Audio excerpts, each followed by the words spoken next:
Cette frise a près de 2500 ans, elle est l'œuvre du sculpteur Phidias et elle décorait entièrement le Parthénon. Alors elle raconte les grandes Panathénées. Les Panathénées, c'était la fête religieuse la plus importante d'Athènes parce qu'elle célébrait la déesse Athéna. Et Athéna, c'était la protectrice de la ville. Et tous les 4 ans, cette fête prenait un caractère exceptionnel, d'où son nom, les grandes Panathénées. C'est une fresque, vous le voyez, qui mesure 160 mètres de long.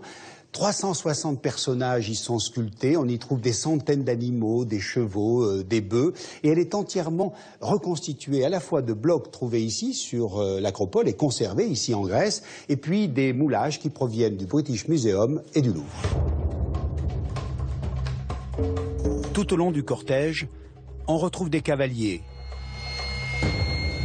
des jeunes menant des animaux au sacrifice, des musiciens, des vieillards tenant des rameaux d'olivier, des dieux assis qui discutent entre eux, des porteuses d'offrandes. Tous les acteurs de la vie religieuse de l'époque sont en fait représentés.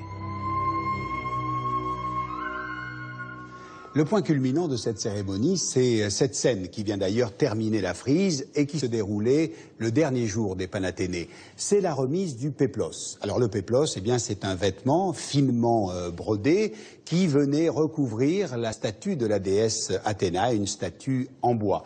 Et on voit ici sans doute un prêtre, en tout cas un personnage important à cette époque, remettre ce vêtement à une jeune fille très légèrement vêtue. Et à côté, vous avez Athéna assise. Vous savez que les déesses ou les dieux étaient très très grands, beaucoup plus grands que les hommes. Et pour les mettre justement à hauteur d'homme sur ces frises, eh bien, ils étaient souvent représentés assis.